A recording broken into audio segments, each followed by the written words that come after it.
NRC NRC NRC NRC থেকেও কড়া বিল পাশ হচ্ছে আগামী 10ই মার্চ 2025, অর্থাৎ সংসদে কিন্তু আগামী 10ই মার্চ 2025-এ এই যে দ্য ইমিগ্রেশনস অ্যান্ড ফরেনার্স বিল 2025 এই আইনটি কিন্তু পেশ হতে চলেছে। এই প্রস্তাবিত আইনটিতে ইমিগ্রেশন অফিসারের সিদ্ধান্তকে চূড়ান্ত এবং বাধ্যতামূলক করতে পারে, যেটা কিন্তু এনআরসি থেকেও করা। এর আগেও বিদেশিদের প্রবেশ নিষেধ করা হয়েছিল, তবে ধারাটি কোনো আইন বা বিধিতে স্পষ্টভাবে উল্লেখ করা হয়নি। বিলটি ফরেনার্স অ্যাক্ট 1946 বাতিল এবং প্রতিস্থাপন করবে। পাসপোর্ট আইন 1920 এবং রেজিস্ট্রেশনস অফ ফরেনার্স অ্যাক্ট 1939 তিনটি আইন প্রথম এবং দ্বিতীয় বিশ্বযুদ্ধের সময়কাল ঘিরে আনা হয়েছিল।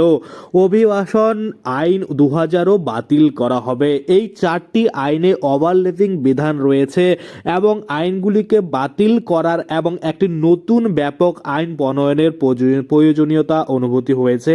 ভিসা এবং রেজিস্ট্রেশনের প্রয়োজনীয়তা সহ ভারতে প্রবেশকারী এবং প্রস্থানকারী ব্যক্তিদের পাসপোর্ট বা অন্যান্য নথির সাথে সম্পর্কিত আইনের ওভারল্যাপিং এড়াতে প্রস্তাবিত আইনটি প্রণয়ন করা হয়েছে।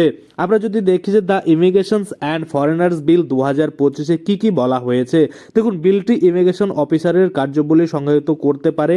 বিশ্ববিদ্যালয় বা অন্যান্য শিক্ষা প্রতিষ্ঠানে যদি আপনি ভর্তি হন, সেক্ষেত্রে কিন্তু আপনার যে ডিটেলস সেটা কিন্তু এই যে ফরেনার্স অ্যাক্ট নিয়ম অনুযায়ী কিন্তু তাদের কাছে পৌঁছে যাবে বা তাদের কাছে কিন্তু দিতে হবে।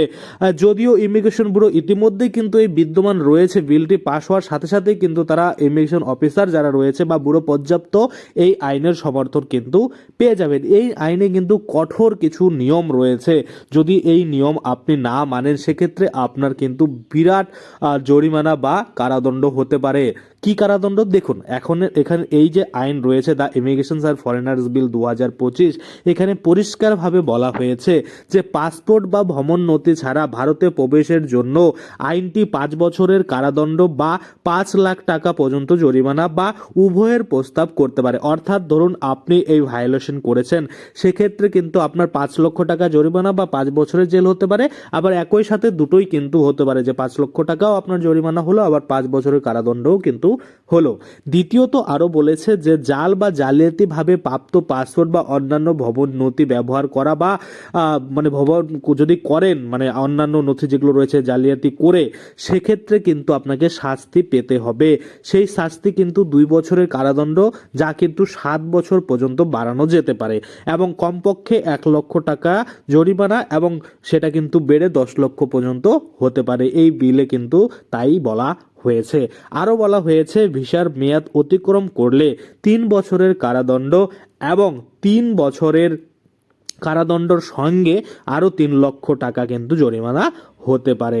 বিলটি কেন্দ্রীয় সরকার, ভারতের যে কেন্দ্রীয় সরকার রয়েছে তিনি কিন্তু কোনো রকম রাজ্য সরকারের হাত থাকবে না, শুধুমাত্র কেন্দ্র সরকারই কিন্তু এটা কন্ট্রোল করবে। আশা করি আপনারা বুঝতে পারছেন। তাছাড়া কিন্তু আরও বলেছে, কি বলেছে, যে যা ইমিগ্রেশন যে অফিসাররা রয়েছে, যে ইমিগ্রেশন অফিসাররা যেটা সিদ্ধান্ত নেবে সেটাই কিন্তু ফাইনাল সিদ্ধান্ত হবে।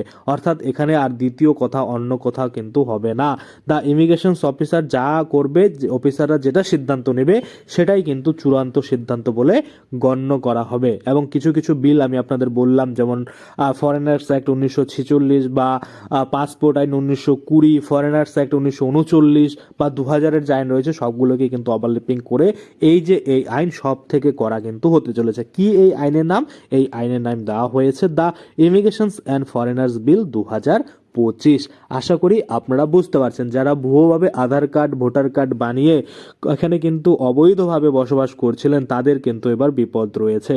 কারণ আপনারা জানেন, এবার কিন্তু মুখ্যমন্ত্রী মমতা বন্দ্যোপাধ্যায়ও কিন্তু ইতিমধ্যে ঘোষণা করে দিয়েছে যে ভোটার কার্ড কিন্তু কারচুপি করা হচ্ছে, এবার ভোটার কার্ড কিন্তু বাতিল করা হবে। ইতিমধ্যে কিন্তু সেই কাজ শুরুও হয়ে গেছে।